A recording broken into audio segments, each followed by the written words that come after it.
Cinema చెప్పండి. మాగుడి ఆయన ఎవరు అమ్మటి ఇప్పుడు పొన్నులో దూలిపాల నరేంద్ర సిట్టింగ్ ఎమ్మెల్యే కాదు, కిలా రోసి వచ్చాడు. కిలా రోసిని మార్చి ఆయన ఇచ్చారు కొత్త ఆయనకి. దూలిపాల నరేంద్ర గెలుస్తాడా, ఈయన గెలుస్తాడు.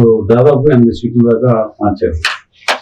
దానికి కారణం జగన్ ఒకటే ఉంది, ఎస్సీ బీసీ మైనార్టీలు అక్కడ కొంతమంది మార్చాల్సి వచ్చింది కాబట్టి మార్చారు. అంతేగాని ఈ ఎమ్మెల్యేలు పని చేయకో కాదు. అక్కడ మా ఎస్సీ ఎస్టీ బీసీలు మైనార్టీలకి ఆయన పెద్దపీఠం వేసి జగన్మోహన్ రెడ్డి గారు సీట్లు మార్చారు. కానీ చంద్రబాబు నాయుడు గారు ఎస్సీని పట్టించుకోడు, బీసీని పట్టించుకోడు. బీసీలు వాళ్ళకు సామాజిక వర్గానికి ఎక్కువ ప్రాధాన్యత ఇస్తారు, కమ్మ సమాజ వర్గానికే ప్రాధాన్యత ఇస్తారు. అలాంటి వ్యక్తి చంద్రబాబు నాయుడు. జగన్మోహన్ రెడ్డి గారు బీసీ ఎస్టీ మైనార్టీలను పైకి తీసుకురావాలి కాబట్టి అందరినీ ఇస్తారు, అందుకే ఇచ్చారు. దాంట్లో భాగంగానే మన చంద్రబాబు ఏం చేశాడు, వాళ్ళకి సమాజ వర్గానికి ఇచ్చి బీసీ ఎస్టీ మైనార్టీని కుల వ్యవస్థని రెచ్చగొడుతూ ఏ విధంగా అయినా పార్టీల్ని మభ్య పెడుతూ ఉంటాడు. కానీ జగన్మోహన్ రెడ్డి గారు అలా కాదు. నా ఎస్టీలు నా బీసీలు అని అందరికీ సామాజిక వర్గానికి అన్ని కులాలకు పార్టీలో మంచి పీఠం వేసి వాళ్ళని ముందుకు తీసుకురావాలని చెప్పేసి ఈ 9 సీట్లు మార్చడం జరిగింది. అంతేగాని పార్టీకి పని చేయకుండా కాదు. ఇన్ఛార్జ్ చేశారు మేడం,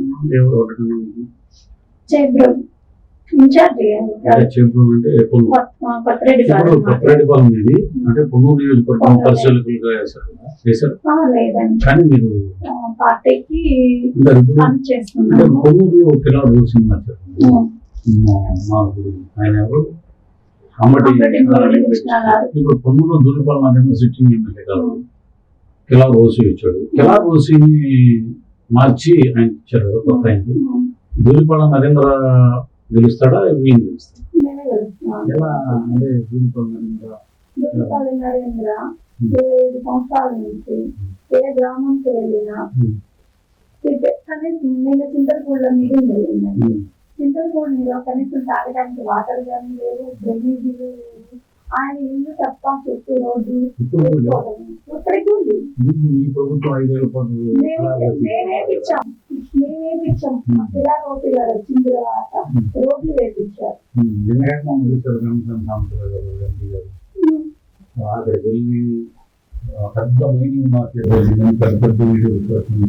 వాళ్ళు మైనింగ్ చేసుకొని ఆయనే 700 ఎకరాలు కాదేసుకొని మైనింగ్ చేసుకొని ఎదుటి వాళ్ళ మీద ఇబ్బంది పెట్టడం తప్ప నరేంద్ర గారు 700 ఎకరాలు తోముకున్నాడు.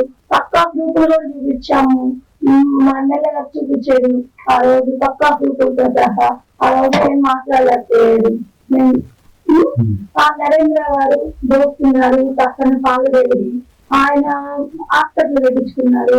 అది ఎవరికి హాస్పిటల్ రైతులకు చేయాలి, రైతులకు వైద్యం చేయకుండా ఓపీ పెట్టుకొని కూడా ప్రజల్ని వైద్యపూర్వకంగా కూడా దగ్గరిస్తుంది, వైద్యపూర్వకంగా కూడా లాభం పొందుతున్నారు.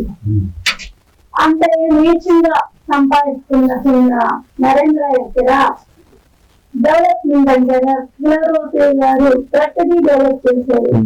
బ్రిడ్జికి 40 కోట్లు పెట్టి బ్రిడ్జి కట్టిస్తున్నారు. పనులు స్టార్ట్ అయింది. రింగ్ రోడ్డు పొన్నూరుకి రింగ్ రోడ్డుకి ఇంతవరకు లేదు. ఈ రోజు కిలారోసి గారు పునరుద్ధరించారు. ఒక్కరిపాడు గడ్డతోకాన్ని తీసుకుంటే మంచినీళ్ళు వచ్చాయి, కానీ పైపుల్లో నీళ్లు పట్టుకోవడానికి కూడా పైపు లైన్ కూడా వేయలేదు, దొరికి. అలాంటి దాన్ని కూడా ఈ రోజు నీళ్లు ప్రతి గ్రామంలో మంచి నీళ్లు ఇంటింటికి ట్యాప్ ఇప్పించారు, నీళ్లు ఇచ్చారు, రోడ్లు వేపించారు. ఒక్కొక్క గ్రామానికి 170 కాడ నుంచి 160, 170 సిటీ రోడ్లు వేపించిన ఘనత కిలారోసి గారు.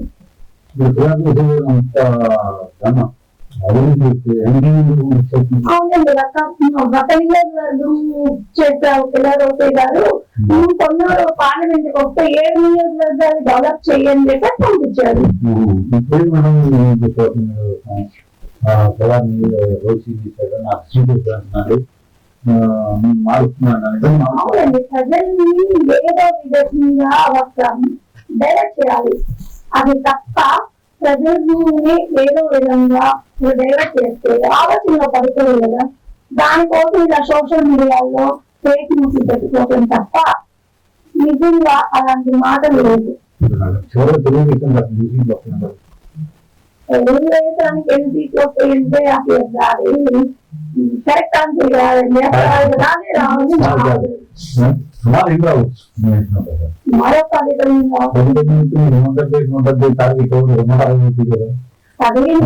వాళ్ళందరూ సుమ్మతులు కాబట్టి ఎక్కడైనా ఒకటి మొత్తానికి ఎన్నో కొన్ని సీట్లు వస్తాయి కదా అనుకుంటాము. మనం 170 అనుకోవడంలో మనం ప్రజలు మంచి చేస్తున్నాం కాబట్టి ప్రజల్లో మాకు ఆరాధన ఉంది కాబట్టి నేను చెప్పగలుగుతున్నాను. చివరిగా 175 ముఖ్యమంత్రి కాబోయే ముఖ్యమంత్రి జగన్మోహన్ రెడ్డి చంద్రబాబు నాయుడు. జగన్మోహన్ రెడ్డి